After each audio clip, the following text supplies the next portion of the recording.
Ayo, segera download Quran Tadabbur, tafsir dalam genggaman Anda.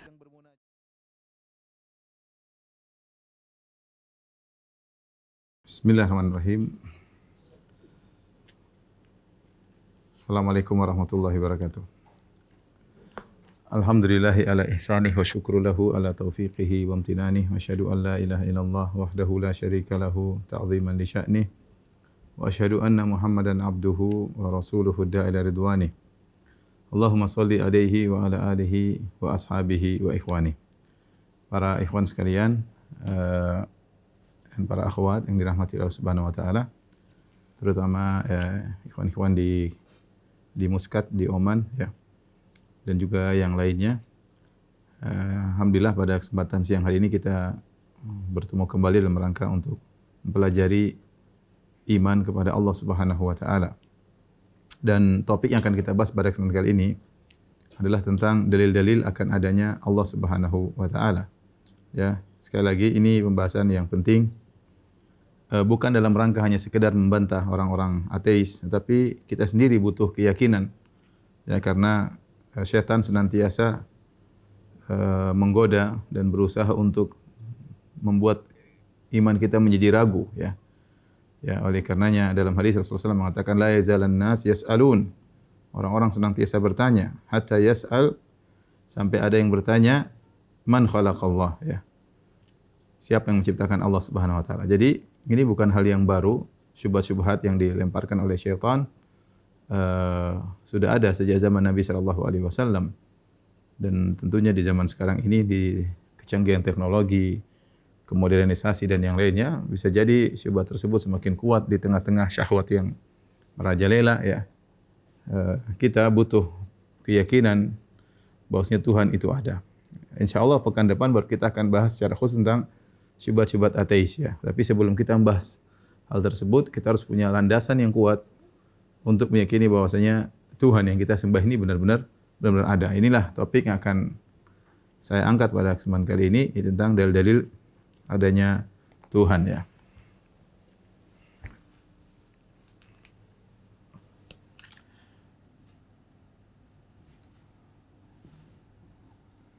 Adillatu wujudillah ya. Yaitu dalil-dalil adanya Tuhan.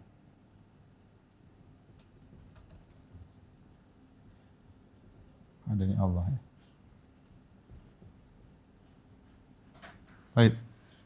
Secara umum, dalil adanya Tuhan bisa kita klasifikasikan ya, menjadi dua ya.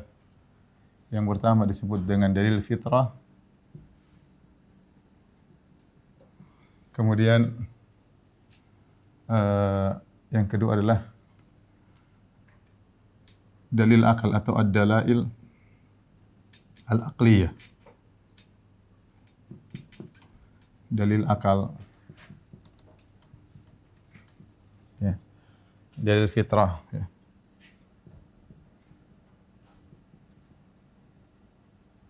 Fitrah maksudnya yaitu yang sudah Allah patrikan dalam hati seseorang. Dalil fitrah ditunjukkan bahwasanya Allah itu ada. Dalil fitrah ditunjukkan dalam ayat maupun hadis, di antaranya kata Allah, fa aqim wajhaka lid-dini hanifan fitratallahi allati fatara an-nasa 'alaiha. Fitratallah allati fatara an-nasa 'alaiha la tabdila li khalqillah. Yaitu kata Allah, tegakkanlah agama yang lurus sesuai dengan fitrah yang Allah telah fitrahkan kepada manusia. Ini fitrah. Fitratallahi allati fatara an-nasa 'alaiha. Itu fitrah yang telah Allah patrikan kepada manusia. Kemudian juga seperti hadis Nabi sallallahu alaihi wasallam, kata Nabi sallallahu alaihi wasallam,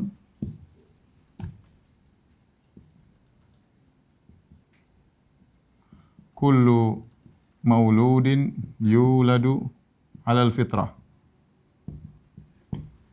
Ya. Semua yang dilahirkan, semua anak dilahirkan di atas fitrah. Ayahnya lah yang menjadikan dia Nasrani atau Majusi atau Yahudi. Kemudian juga Rasulullah SAW bersabda, kalau Rasulullah SAW, qala Allah hadis qudsi, khalaqtu ibadi hunafa fajtalathum syayatin fajtalathum syaitan. Ini artinya, aku menciptakan hamba-hambaku hanif, lurus. Aku menciptakan hamba-hambaku dalam kondisi lurus, kondisi hanif. Hanif, yaitu sesuai fitrah, yaitu di atas fitrah. Namun mereka disesatkan oleh syaitan. Disesatkan oleh syaitan. Baik. Ini adalah dalil fitrah. Jadi semua manusia diciptakan dari fitrah, ya. Dilahirkan dari fitrah, diciptakan dalam kondisi fitrah. Apa maksud fitrah? Maksud fitrah bukanlah begitu dilahirkan dia sudah punya ilmu tentang agama, tentang Tuhan, tentang tauhid, tidak. Tetapi maksudnya dia punya sesuatu dalam hatinya yang siap mudah menerima itu semua. Mudah beriman adanya Tuhan, mudah mentauhidkan Allah Subhanahu wa taala, mengingkari adanya kesyirikan. Itu sebuah terpatri. Jadi karena Allah Subhanahu wa taala berfirman, Allahul ladzi akhrajakum min butuni ummahatikum la ta'lamuna syai'an wa ja'alakumus sam'a wal absara wal afidah. Allah mengeluarkan kalian dari perut ibu kalian dalam kondisi la ta'lamuna syai'an, kalian tidak punya ilmu sama sekali. Ya, maka Allah jadikan penglihatan, pendengaran, hati untuk bisa menambah ilmu. Jadi maksudnya bukan bayi lahir dalam kondisi berilmu, tidak, tapi ada sesuatu yang potensi dalam dirinya yang disebut fitrah, yang kalau diajarin tentang Tuhan langsung bisa terima. Nah, itu disebut dengan fitrah. Jadi jangan disangka lahir dalam kondisi sudah ngerti semua, tidak, tapi ada potensi yang menjadikan dia menerima itu semua dengan mudah. Itulah yang disebut dengan fitrah. Dengan fitrah. Bahkan bukan sekedar fitrah adanya Tuhan, bahkan fitrah untuk bertauhid, fitrah untuk bertauhid. Oleh karenanya di antara bukti-bukti akan hal ini, ya. Bukti-bukti akan hal ini sudah pernah saya sampaikan, tapi saya sampaikan lagi. Bukti-bukti akan hal ini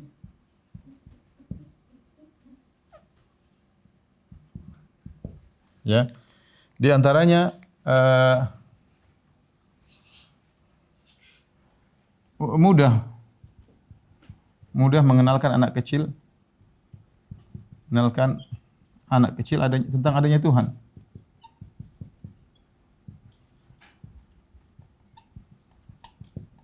Mudah, anak-anak sekarang, anak-anak kita semua percaya sama adanya Tuhan. Dan kita dulu juga begitu, berjalan dengan sendirinya, kemudian kita percaya adanya Tuhan. Mudah, kenapa? Ada fitrah. Bukan kita lahir sudah tahu adanya Tuhan, tidak. Tapi ada potensi dalam diri kita, sehingga untuk mengenalkan anak kepada Tuhan sangat mudah. Ya, padahal ngajarin anak tidak gampang, ngajar baca tulis saja susah. Tapi begitu berjalan ada Tuhan, ngomong aja mereka langsung terdoktrin, langsung termakan. Kenapa? Karena ada potensi dalam diri mereka yang disebut dengan fitrah. Ya, sudah saya sebutkan juga, ya. Dalil yang lain itu bahwasanya boleh jadi ada kampung tanpa sekolah tanpa pasar, ya, tanpa ini, tanpa anu, tapi pasti ada tempat ibadah. Tempat ibadah dimanapun, ya. Kenapa? Karena masyarakat di mana-mana perlu adanya yang mereka ibadah. Fitrah mereka mengantarkan mereka untuk beribadah, ya. Yang menunjukkan bahwasanya mereka tahu adanya Tuhan. Kemudian di antara bukti juga bahwasanya, ya,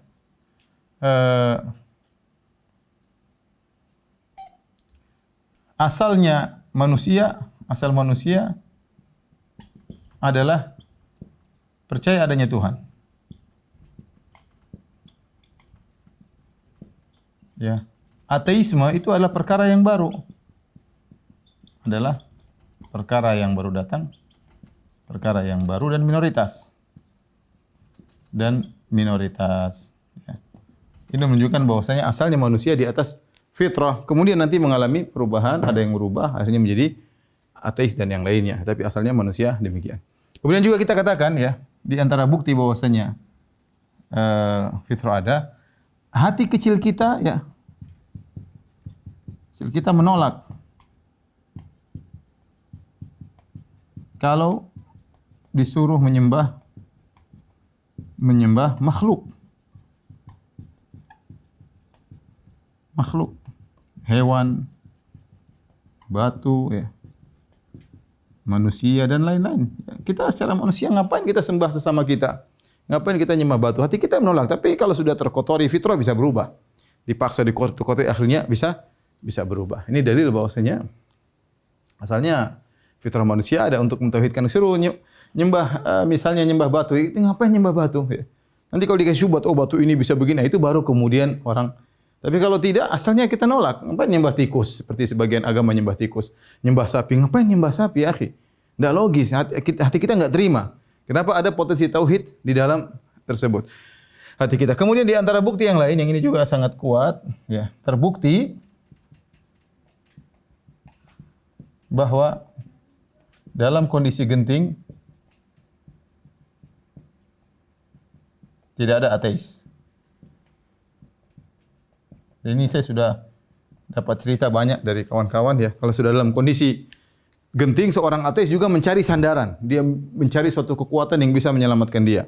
Di antara cerita kawan saya, dia pernah mancing sama seorang ateis. Kemudian di tengah laut tiba-tiba ada ombak yang gede, maka dia ketakutan. Teman saya langsung, ya Allah.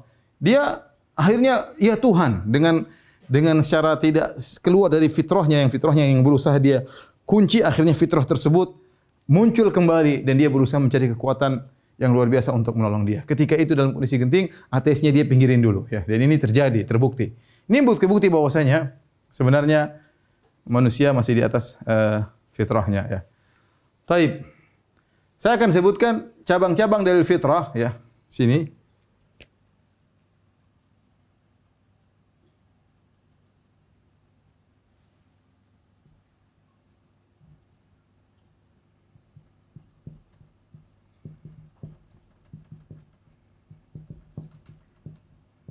Ada beberapa dalil-dalil yang dia merupakan cabang dari dalil fitrah. Dia merupakan cabang dari dalil fitrah. Yang pertama ya adalah disebut dengan ilmu-ilmu dasar. Ilmu-ilmu dasar yang diakui, dimiliki oleh semua orang, yang diakui kebenarannya tanpa harus dipelajari lebih dahulu.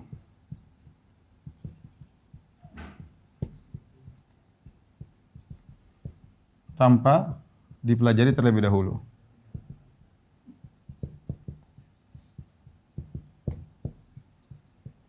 Saya ingin sampaikan bahwasanya ilmu ini apa namanya? Ilmu. Jadi ilmu itu ada dua. Ilmu ada dua. Ada disebut dengan apa namanya? Ilmu dasar. Ya. Kemudian yang kedua ilmu karena pengamatan atau penelitian.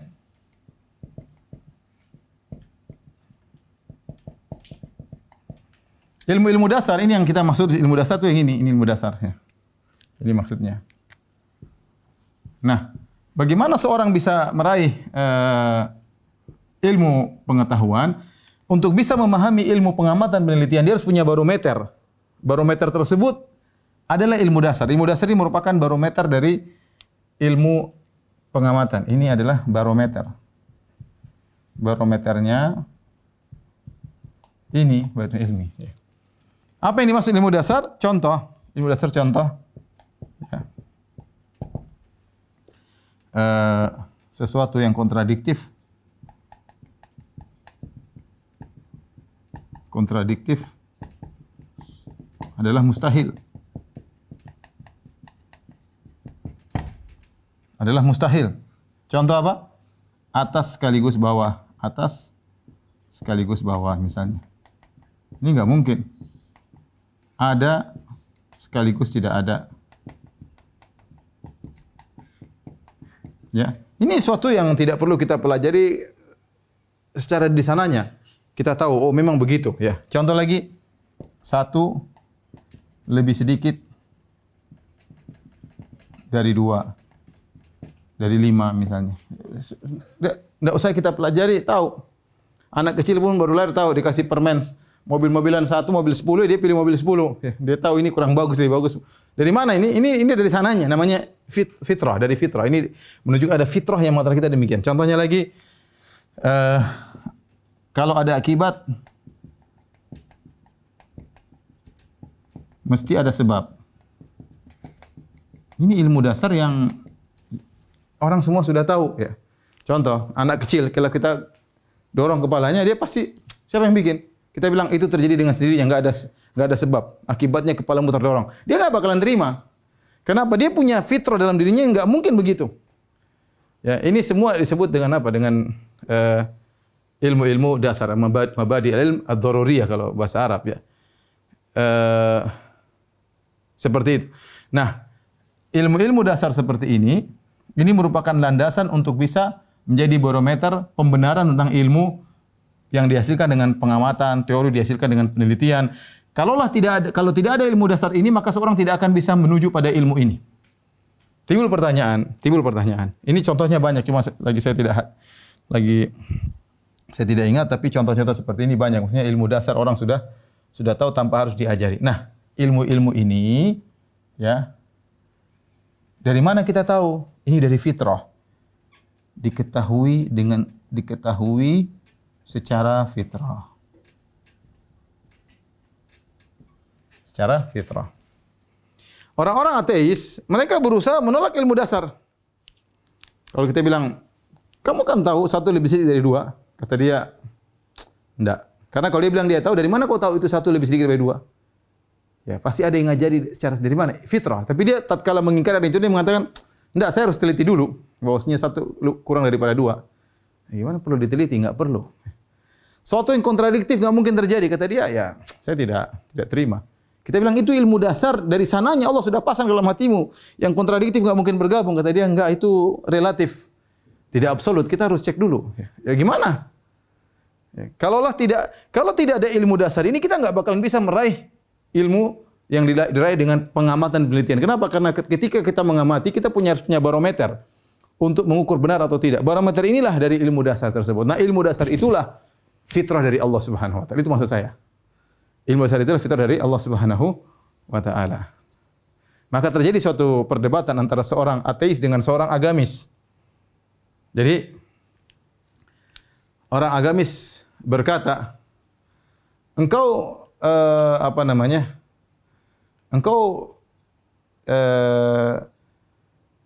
engkau tidak percaya, engkau percaya, bagaimana menurut engkau bahwasanya hukum tentang terkumpulnya kontradiktif?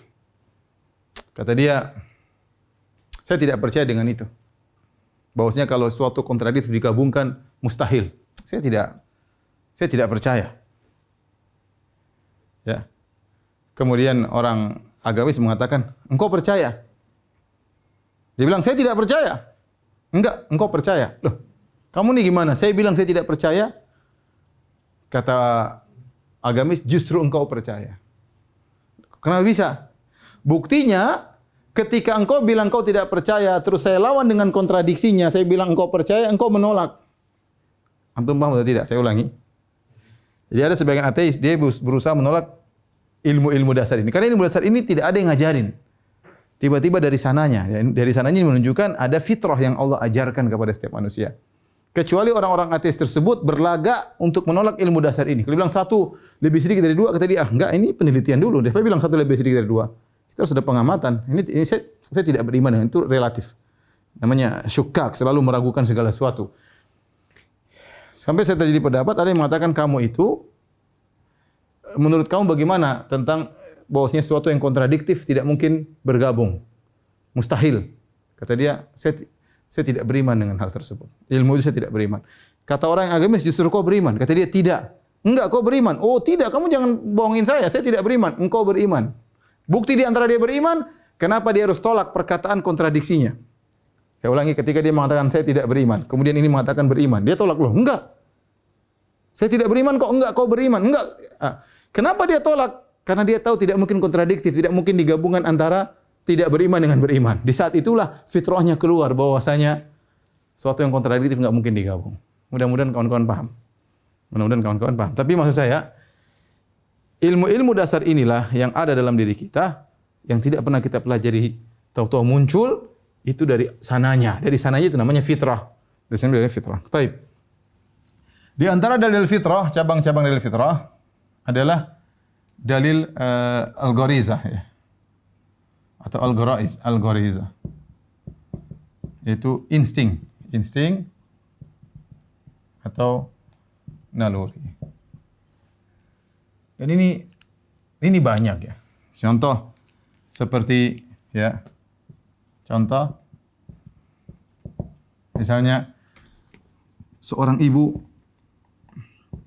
bisa sangat sayang kepada anaknya.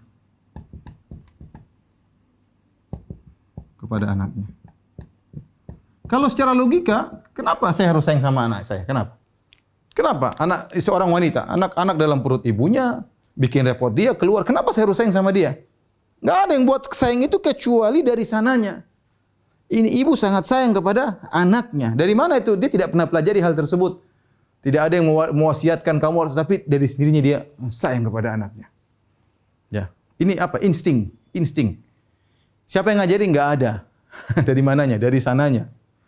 Ini berarti ada pencipta yang menciptakan perasaan tersebut dalam hati seorang ibu. Ini maksud saya. Contoh dari insting. Contoh singa yang garang ya, lembut kepada anaknya. Kenapa? Ya begitu. Dari sananya. Onta yang sangar ya.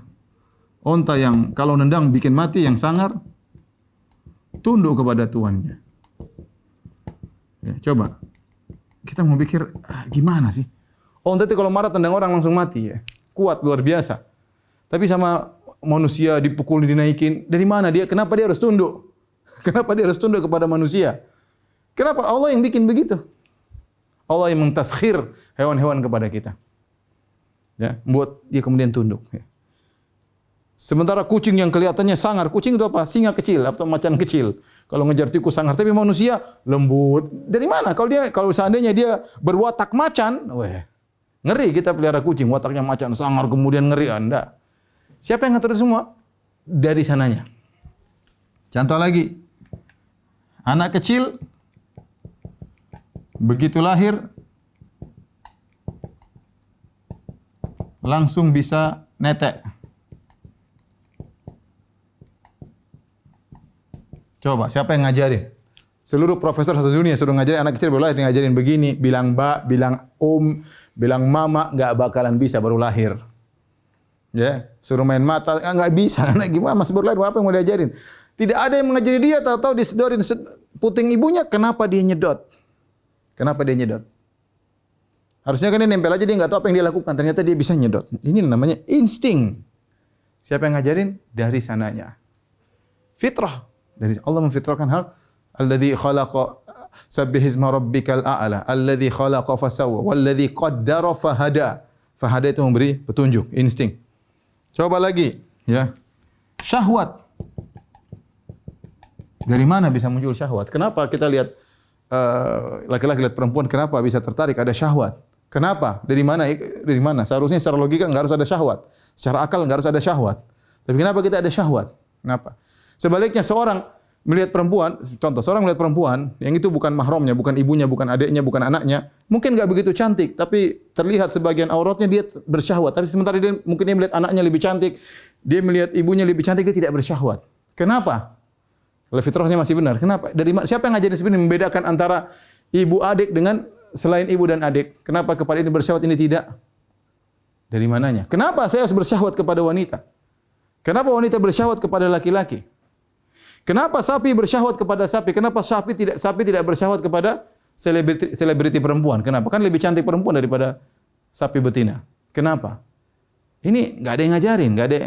Tahu-tahu sapi tertarik sama sapi yang gembrot juga, yang kemudian bau, itu dia yang suka. Itu baru syahwatnya tergerak. Sapi jantan dan sapi betina. Apa lihat perempuan cantik dia nggak tertarik.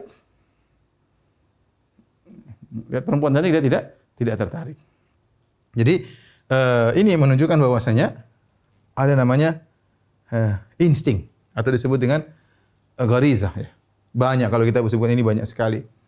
Ya seperti contohnya semut, ya yang begitu lahir langsung dia tahu dia adalah semut pekerja atau dia semut pejantan atau dia semut ratu. Ya dari mana? Lebah, tidak ada yang mengajari bikin sarang dalam bentuk segi 8 ini nggak mungkin. Itu namanya insting. Nggak ada yang ngajarin. Siapa yang mengajarin itu bikin bangunan seperti itu bentuknya? Ini semua namanya insting dari sananya. Dan ini yang tidak pernah mereka bisa jawab orang-orang ateis. Ini menunjukkan ada pencipta yang ketika menciptakan kita, menciptakan hewan, dia pasang itu. Cereng, namanya fitrah. Dia pasang itu namanya fitrah. Yang tidak pernah ada yang pelajari sebelumnya. Ya. Namanya ilmu kan harusnya diajari, tapi enggak, dari sini sudah ada. Namanya syahwat gimana mau tahu? Kamu harus bersyahwat sama perempuan, itu perempuan cantik. Tahu-tahu timbul sendiri. Siapa yang bikin? Tuhan. Dari Tuhan itu ada. Ya. Contoh lagi disebut dalil fitrah.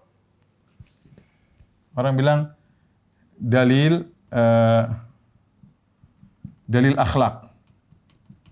Maksudnya norma untuk menilai akhlak, untuk membedakan akhlak baik dan buruk. Ini juga tidak ada yang belajar dan ini adalah perkara yang absolut. Semua orang, maksudnya apa?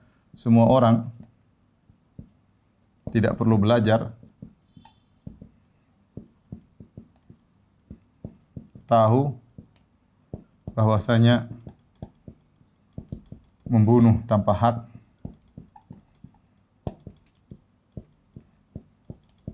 adalah buruk. Sebagaimana memberi pemberian kepada orang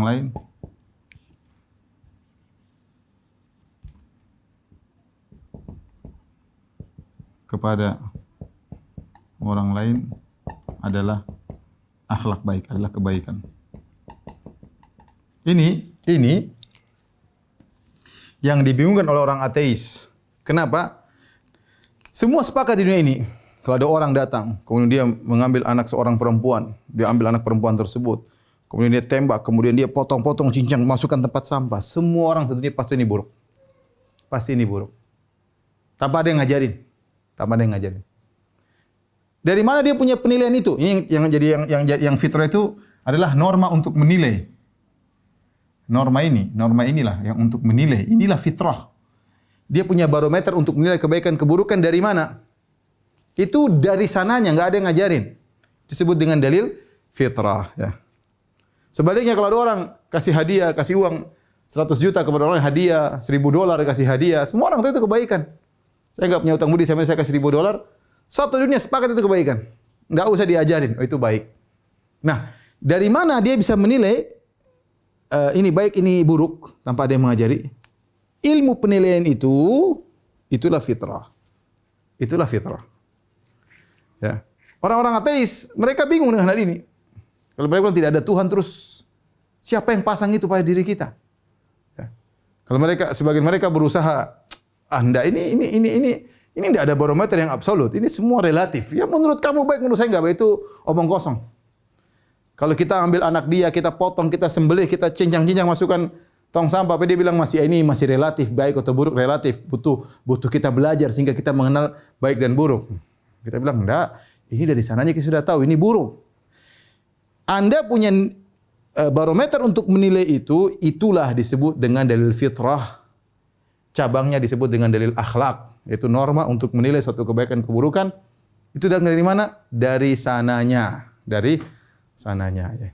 Inilah Ikhwan, tentang dalil fitrah adanya Allah Subhanahu wa taala saya ulangi ya. Allah telah menjelaskan, Allah ketika menciptakan manusia kata Allah fitratallahi allati fatara an-nasa 'alaiha.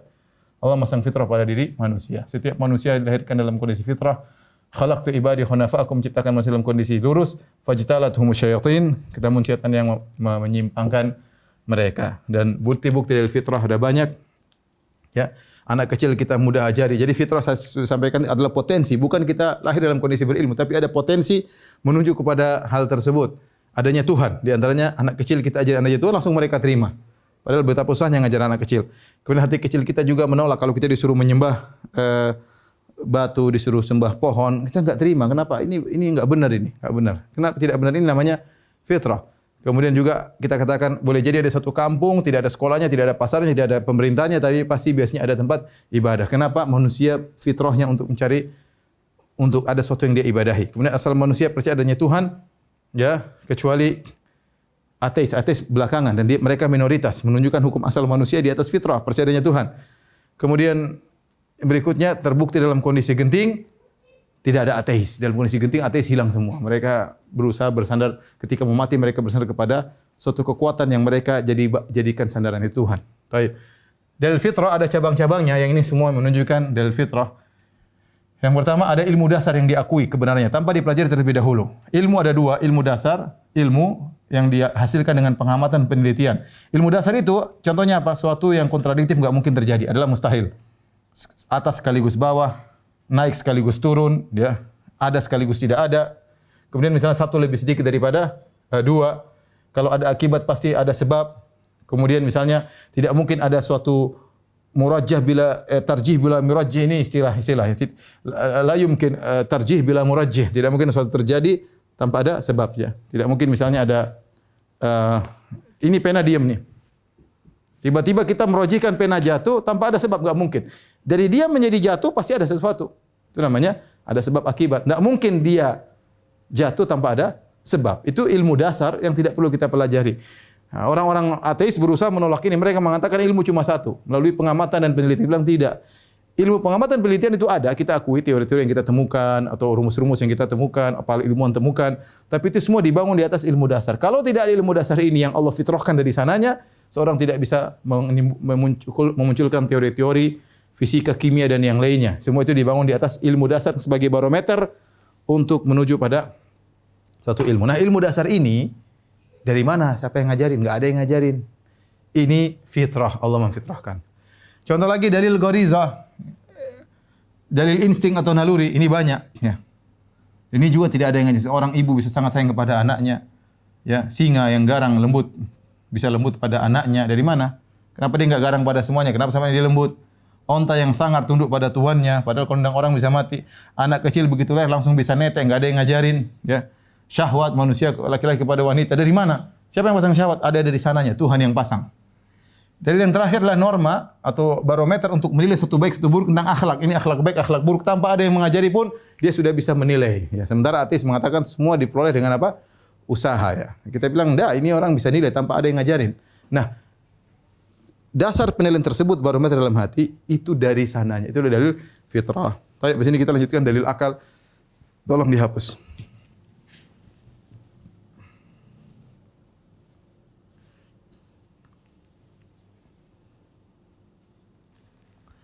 Baik, dalil akal adanya Tuhan, adanya pencipta. Untuk mengetahui adanya pencipta atau untuk mengetahui adanya sesuatu, ini muqaddimah. Untuk mengetahui adanya sesuatu, maka dengan dua cara, ya. Untuk mengetahui adanya sesuatu,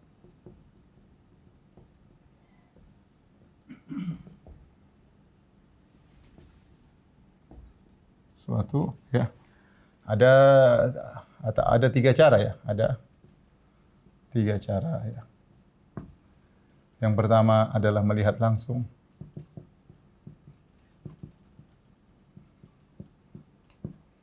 Yang kedua dikabarkan oleh sumber yang terpercaya.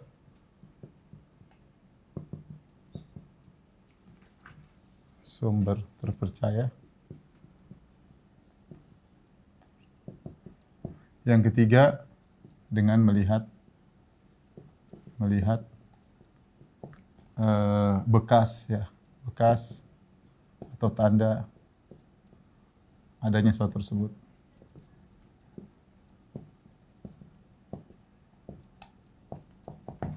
Nah, kalau kita terapkan kepada Allah, kita nggak pernah melihat langsung, ya. Tapi kita dikabarkan oleh sumber terpercaya, itu Nabi SAW. Ya, tapi kalau kita berbicara tentang ateis, maka kita hanya bisa dialog dengan ateis dengan pendalil yang ketiga. Ini yang digunakan, ya, untuk diskusi dengan orang ateis, dengan kaum ateis. Karena mereka tidak percaya dengan Tuhan, ya, tidak percaya dengan Nabi, ya percuma. Mau dibilang Nabi bilang, mereka nggak bakalan percaya. Jadi yang kita gunakan adalah ini, dengan melihat bekas atau tanda adanya suatu tersebut. Hal itu disebut dengan, ya, dalilul athar alal muassir. Ini salah satu ilmu dasar yang difitrahkan. Saya ulangi tadi, ini salah satu, ya, dalil fitrah, ya, ilmu dasar. Salah satu ilmu dasar. Satu ilmu dasar, ya, yang kembali kepada sebab akibat, yaitu tidak ada sebab tidak ada akibat kecuali ada sebab. Akibat tanpa sebab. Ya. Asar maksudnya akibat, muassir maksudnya sebab. Ini dari asar muassir. Seperti seorang Arab baru ditanya, "Mad dalil ala wujudil khaliq?" Apa dalilnya tentang adanya pencipta? Kata dia, "Ya Allah, ya subhanallah." Kata dia, "Maha suci Allah. Ente tidak tahu adanya Tuhan?" Kata dia, kemudian dia berdalil dengan dalil asar al-muassir, yaitu akibat pasti ada sebabnya. Kata dia mengatakan, "Al-ba'ratu tadulu alal ba'ir." Kotoran onta menunjukkan ada ontanya. Enggak mungkin ada kotoran onta, ontanya enggak ada. Al-athar tadulu al-masir. Ada bekas tapak kaki menunjukkan ada yang berjalan. Kenapa ada bekas tapak kaki? Akibatnya ada bekas tapak kaki, ada sebabnya. Sebabnya ada orang berjalan di situ. Kenapa al-ba'ratu tadulu alal ba'ir? Ada kotoran onta. Dari mana? Enggak mungkin tiba-tiba ada sini, ada yang onta di situ tadi buang air di situ. Kemudian dia mengatakan as-sama'u dzatul abraj wal biharu dzatul amwaj wal ardu dzatu fijaj ala tadullu ala al-wahidil qahar atau kama qala. Dia mengatakan kalau begitu lihatlah bagaimana langit yang dengan bintang-bintangnya, laut dengan ombak-ombaknya, kemudian bumi dengan jalan-jalannya. Tidakkah ini semua menunjukkan ada pencipta? Itu namanya dalil asar alal muassir. Ya, tidak ada akibat kecuali ada sebab. Ini suatu yang badahi, suatu yang dari sananya orang sudah ngerti akan hal tersebut. Enggak mungkin ada akibat kecuali ada sebab. Inilah yang kita jadikan landasan, salah satu ilmu dasar yang fitrah. Sebenarnya dia ilmu fitrah untuk kita mengajak orang-orang ateis berpikir bahwasanya Tuhan itu ada. Tuhan itu ada. Nah, ini kita bisa bagi menjadi beberapa dalil. Ya. Yang pertama, dalil ijad wal khalq. Ya. Kemudian di antaranya dalil al-itqan. Kemudian di antaranya dalil takhsis. Kemudian di antaranya adalah dalil jamal. Ini di antara berkaitan dengan alam, ya. Dalil ijad adalah dalil penciptaan.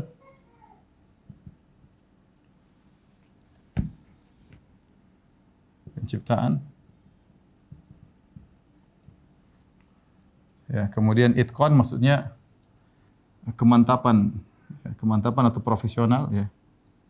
Mantap, ya. Atau profesional. Kemudian takhsis adalah pengkhususan.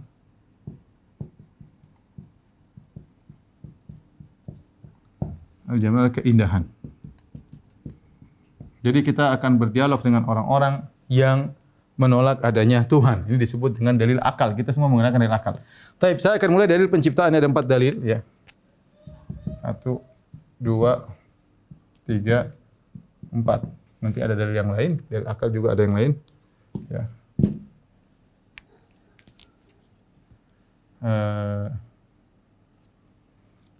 Ada dalil yang lain ya.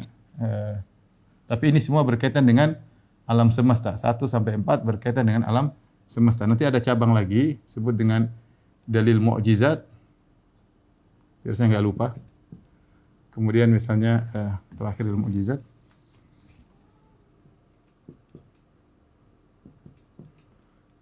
Mukjizat, kemudian antaranya dalil al-marahil. Baik. Pertama dalil al-ijad, ya, dalil ijad atau ini enggak salah. Dalil mukjizat aja. Dalil ijad maksudnya apa? Ini dalil ijad ini, dalil penciptaan ini dibangun di atas dalil asar al-mu'assir, sebab akibat. Ini dibangun di atas apa?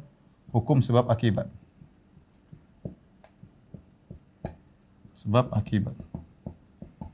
Ya. Semua orang sepakat bahwasanya ya. Sepakat secara akal. Secara akal, ilmu dasar. Saya enggak tahu istilah ilmu dasar, mabada ilmu ad-daruriyah, mabadi ilmu ad-daruriyah secara bahasa ilmiahnya saya enggak tahu apa, tapi sepakat secara akal bahwasanya sesuatu yang dari tidak ada menjadi ada, pasti ada yang mengadakan. Pasti ada yang mengadakan. Saya rasa ini jelas. Ya. Kalau ada sesuatu dari sesuatu tidak ada menjadi ada, pasti ada yang mengadakan. Kenapa? Kalau tidak demikian, berarti dia akan terus berada pada ketiadaan. Sesuatu tidak ada, kosong. Tiba-tiba ada, pasti ada yang mengadakan.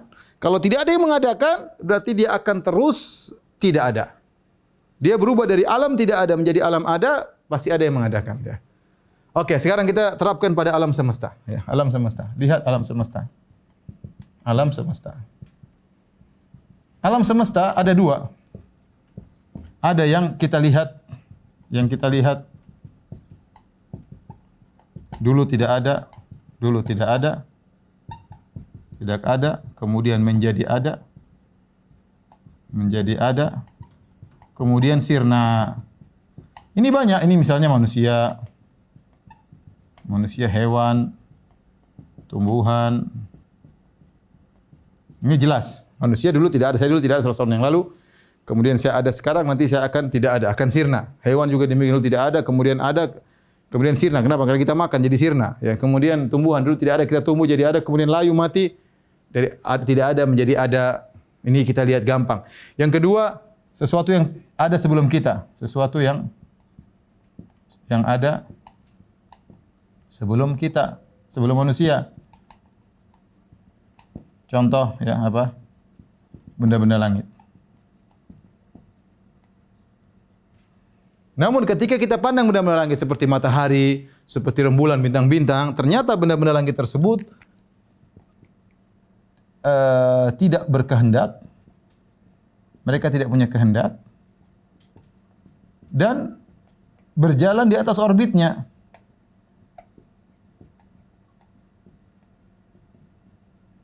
Yang ini semua menunjukkan pasti ada yang mengaturnya,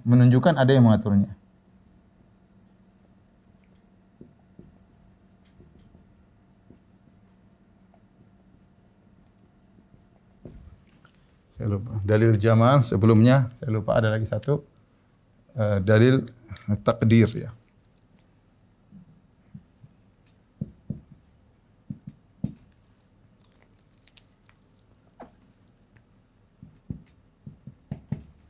Taib. Yang ingin saya sampaikan apa? Sini kita perhatikan sini. Saya sampaikan bahwasanya kita lihat bahwasanya ada di makhluk alam semesta ada sesuatu yang tidak ada kemudian menjadi ada. Nah, sesuatu tidak ada menjadi ada, pasti ada yang mengadakan. Pasti ada yang mengadakan.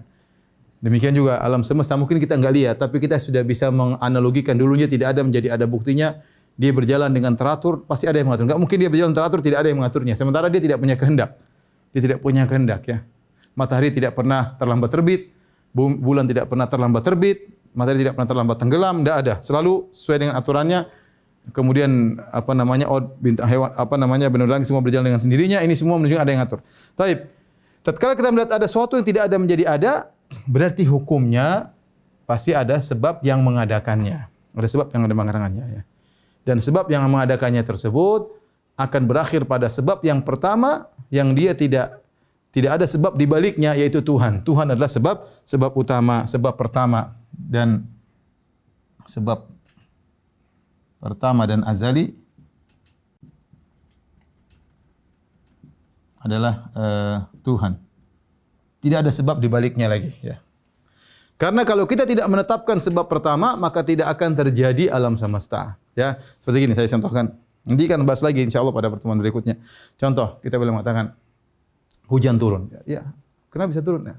Ada sebabnya, enggak mungkin tiba-tiba enggak ada tahu-tahu turun. Berarti ada yang menurut dia tadi enggak ada hujan, tahu-tahu ada hujan. Nah, berarti ada sebab turunnya hujan. Nah, kalau kita telusuri apa sebabnya turun hujan? Asalnya ada awan di atas. Asalnya awan yang gelap. Oh, awan gelap kok bisa gelap? Apa sebabnya? Tadinya enggak ada awan gelap, kok jadi gelap?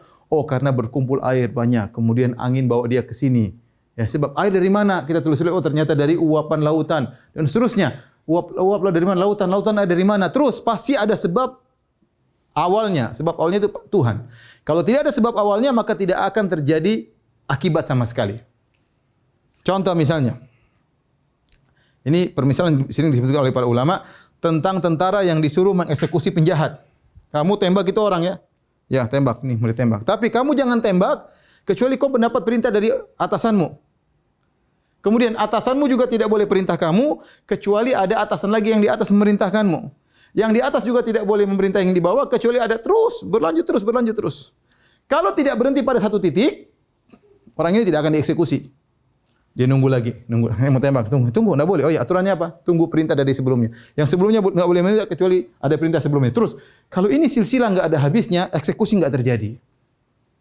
Harus ada berhenti big boss, jenderal bintang 7 yang nyuruh baru. Yang jenderal bintang 7 enggak ada yang suruh dia yang penyuruh pertama. Maka baru terjadi eksekusi, ya. Paham? Ini logika sederhana. Sama, kalau alam semesta ada yang tidak ada menjadi ada, pasti ada yang mengadakannya. Yang ini juga, dia dulu tidak ada menjadi ada, pasti ada yang terus akan berhenti pada satu titik utama, yaitu Tuhan. Yang dia bukan dari tidak ada menjadi, tapi dia sudah ada sejak zaman azali. Kalau seandainya Tuhan ini juga ada sebab di belakangnya dan tidak ada ujungnya, maka alam tidak ada. Karena akibat tidak terjadi, eksekusi tidak terjadi. Ternyata kita lihat eksekusinya ada, alam ini ada. Berarti semua ini akan berhenti pada satu titik yang merupakan sebab utama, itulah Tuhan. Maka ini dalil menunjukkan adanya Tuhan. Mudah-mudahan antum paham ya. Nanti kalau nggak paham diulang lagi ya. Sudah makan siang kan? Jadi insyaallah paham. Baik, dalil itqan ini dalil yang lain dari bentuk adanya Tuhan. Kenapa? Semua ciptaan Tuhan profesional ya. Semua. Kenapa Ikhwan kita ingin bantas ateis yang mengatakan semua terjadi dengan sendirinya? Ateis itu Tuhannya itu kebetulan, sudfah. Semua terjadi sendirinya. Dari mana? Sejak azali sudah ada. Semuanya dibilang terjadi dengan sendirinya. Oh, itu proses terjadi dengan sendirinya. Kita bilang itu ngawur. Semua ciptaan Tuhan profesional. Contoh saja apa? Banyak lalat ya. Allah ciptakan lalat yang begitu. Duriya masalun fastami'u lah. Innal ladzina tad'u min dunihi la yakhluqu dzubaban. Kalian sembah semuanya kalau berkumpul tidak bisa menciptakan seekor lalat. Dia lalat makhluk yang sempurna dari sebagai seekor lalat.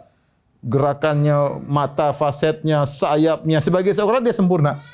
Ya. Kita bicara sempurna maksudnya misalnya mobil. Kita punya mobil, kalau rusak sedikit kan repot, rusak sedikit. Berarti mobil kita enggak sempurna. Ciptaan mobil nggak bisa jalan, berarti ada yang kurang. Alatnya ada yang kurang, bensinnya kurang, kayak apa kayak. Tapi ciptaan itu buat mobil saja harus penelitian, nggak mungkin tiba-tiba muncul mobil. Nah, ciptaan-ciptaan Allah yang sempurna ini menunjukkan bahwasanya ada yang bikin, nggak mungkin terjadi dengan sendirinya.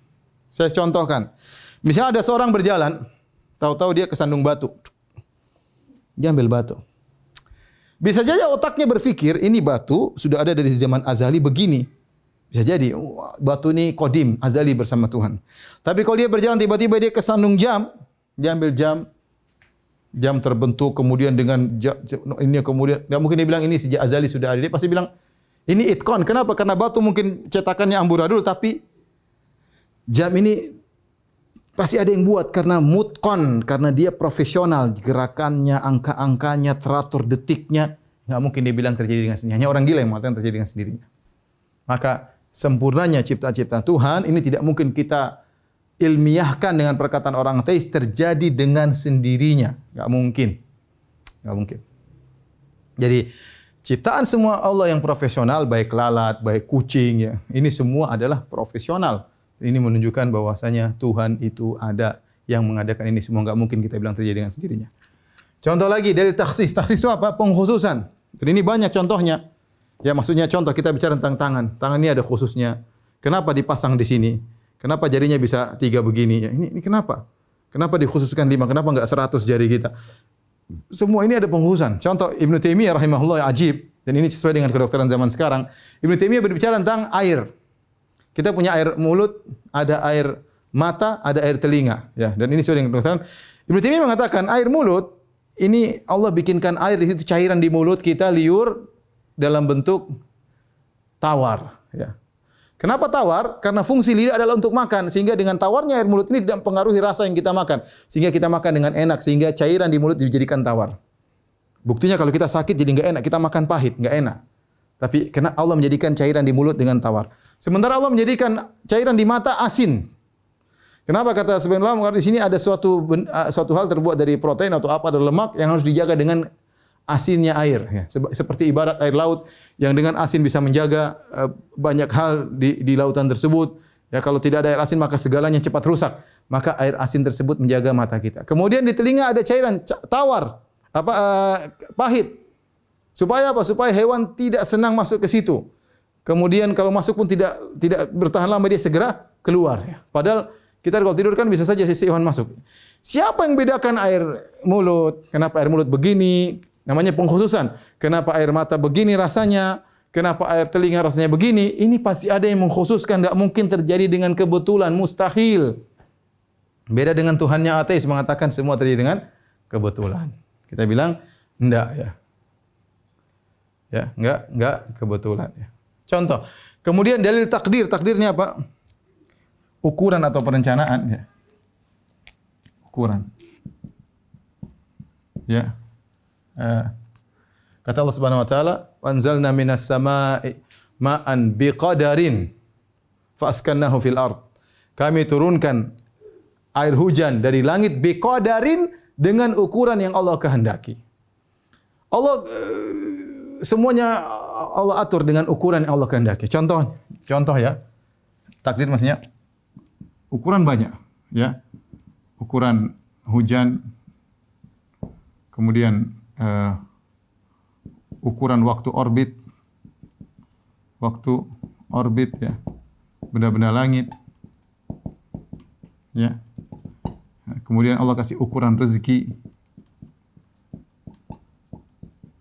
Kata Allah, "Lawalau basatallahu rizqa li ibadi labaghaw fil ard."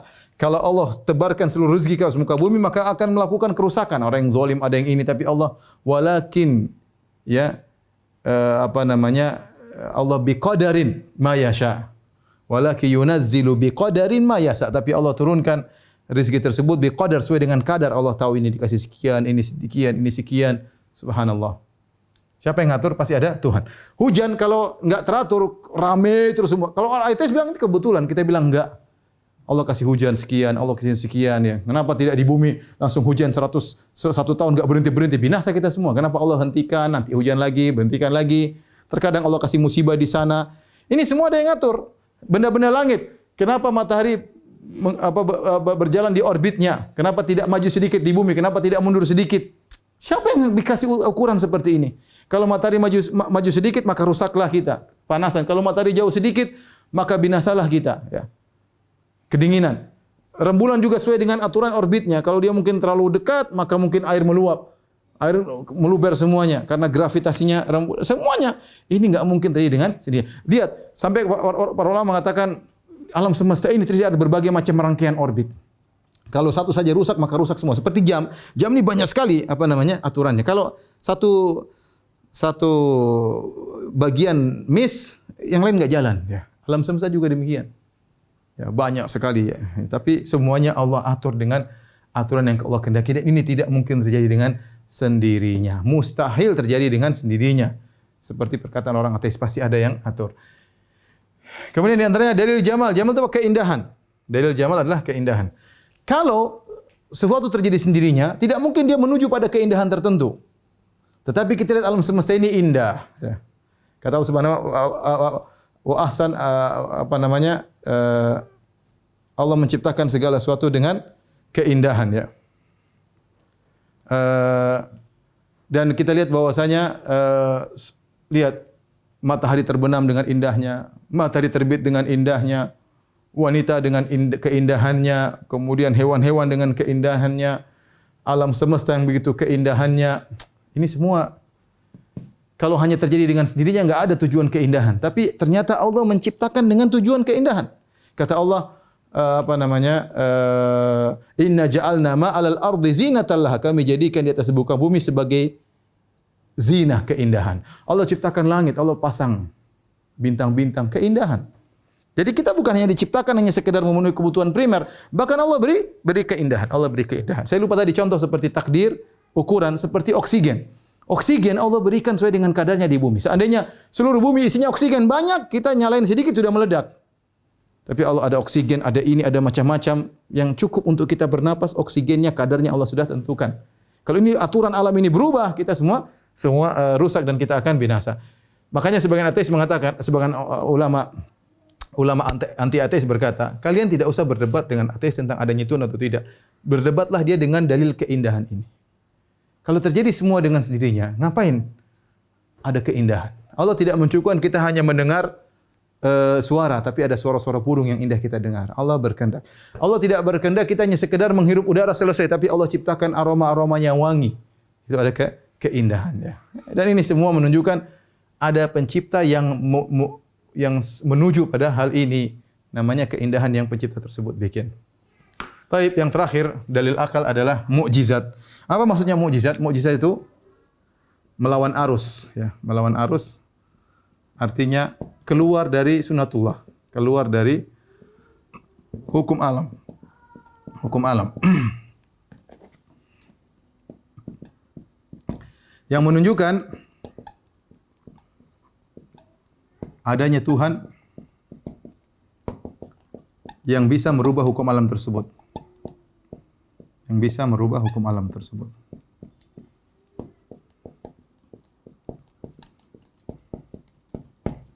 Mukjizat seperti Nabi Ibrahim ini api menjadi dingin, ini enggak mungkin kecuali oleh Tuhan. Karena hukum alam berlaku, api membakar misalnya, air laut mengalir pada yang kuat. Tapi Nabi Musa ketika pukul tongkat naik ke atas. Berarti ini keluar dari hukum alam. Yang bikin hukum alam Tuhan. Kalau ada yang bisa merubahnya, berarti ada yang bikin hukum alam tersebut. Berarti hukum alam tidak terjadi dengan sendirinya. Maksudnya di sini berarti menunjukkan hukum alam tidak terjadi dengan sendirinya. Menunjukkan hukum alam tidak terjadi dengan sendirinya. Tidak terjadi dengan sendirinya. Seperti Nabi SAW tiba-tiba keluar air dari ini. Namanya ini enggak ada sumber air. Bagaimana air bisa keluar dari jari-jari Nabi SAW? Kalau keluar darah ya manusia isinya darah, tapi keluarnya air. Mustahil. Nabi Musa mukul tongkat, kemudian tongkat keluar 12 keran keluar air. Sehingga para Bani Israel kemana-mana dia bawa batu tersebut. Kalau kehausan tinggal buka kerannya. Ajib. Menakjubkan. Ini semua namanya mukjizat. Mukjizat itu apa? Keluar daripada aturan hukum alam. Kalau ada seorang bisa keluar dari aturan hukum alam tersebut menunjukkan ada yang buat dia bisa keluar, dari Tuhan. Tuhan itulah yang buat hukum alam sehingga dia bisa rubah-rubah. Kalau hukum alam terjadi dengan sendirinya mestinya tidak ada mukjizat. Inilah para ikhwan dan akhwat yang dirahmati Allah Subhanahu wa taala. Beberapa dalil yang menguatkan ya. Yang di akhir saya sampaikan di antara dalil, mungkin saya dalil kenyataan, mungkin saya boleh katakan dalil kenyataan bukti bahwasanya Tuhan itu ada, buktinya doa kita dikabulkan. Sudah selesai. Kalau kita dalam masalah kita duduk menangis, tahu-tahu doa kita dikabulkan. Dan ini sering terjadi. Baik kita bagi orang, jangankan banyak orang-orang biasa. Cerita, saya kelaparan, tahu-tahu ada yang kasih. Saya butuh, tahu-tahu ada yang kasih. Tahu-tahu dimudahkan, tahu-tahu dimudahkan. Dia tidak bilang ke siapa-siapa, dia hanya mengadu kepada Tuhan yang dia kita tahu terjadi. Ini berarti ada yang mendengar dan membuat aturan sehingga bisa terpenuhi permintaan. Ini berarti Tuhan itu ada. Tuhan itu ada. Ini nggak bisa dipungkiri yang kita sering doa kita dikabulkan. Ya. Jadi inilah para yang dirahmati Allah Subhanahu wa taala kajian kita. Kalau yang bertanya saya persilahkan. Wallahu taala a'lam bishawab.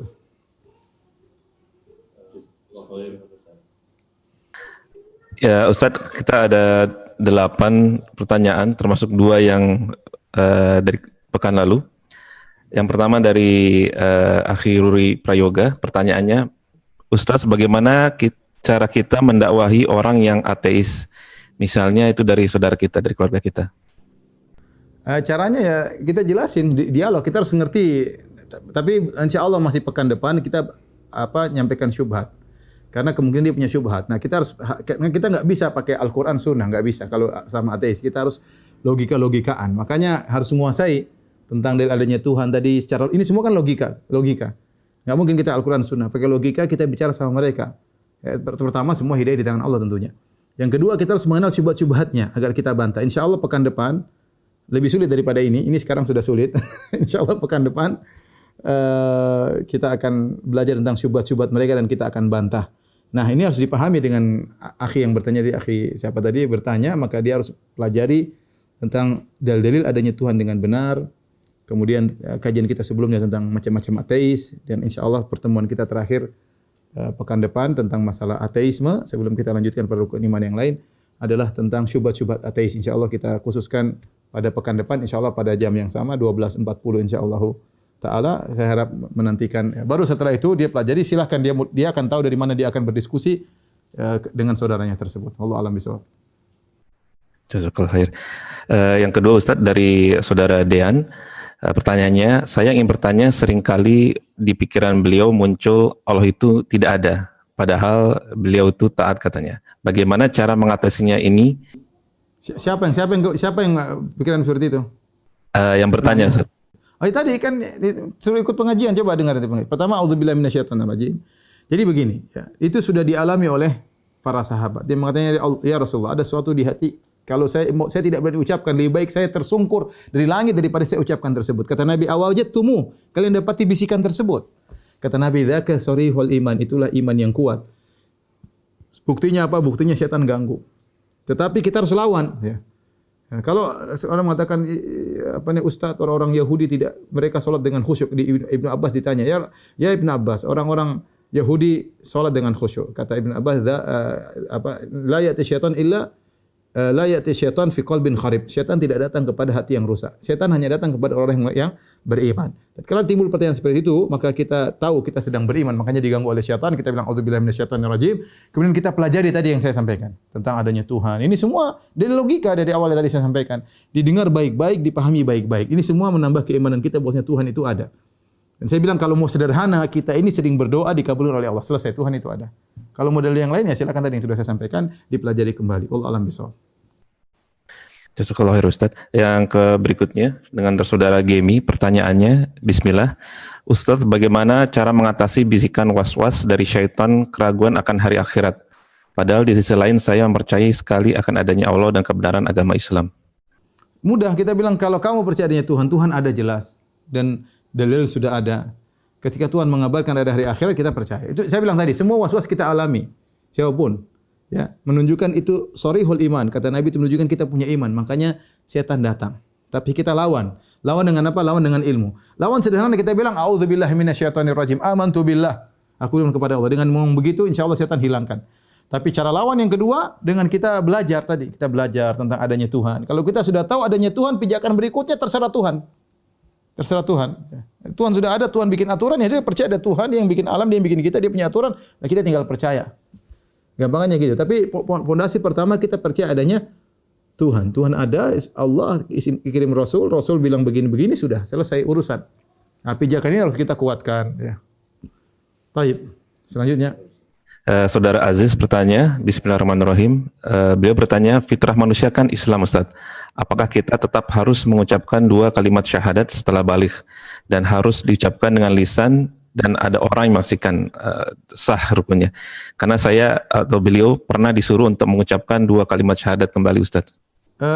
Tidak perlu kalau kita sudah Islam, apalagi kemudian kita menjalani syariat Islam yang khusus seperti kita sholat, kita sudah puasa, ya nggak perlu lagi syahadat. Kita perlu syahadat kalau kita membatalkan Islam kita. Ya. Selama kalau seorang hidup di atas keislaman, lahir kemudian dia menjalankan syariat-syariat khusus Islam seperti sholat, ya, puasa bulan Ramadan, ya sudah nggak perlu lagi disyahadat. Tapi kalau dia memang dari awal belum melakukan praktek-praktek khusus Islam, maka dia butuh syahadat. Dia butuh syahadat sejak lahir dalam agama Nasrani, maka ketika masuk Islam dia harus bersyahadat. Tapi kalau sudah lahir kemudian dia sudah di keluarga Islam dan dia menjalankan aturan-aturan Islam, maka tidak perlu syahadat, ya. Karena kita kembali kepada hukum asal bahwasanya kita sudah di atas Islam. Baik. Jazakallahu Ustaz.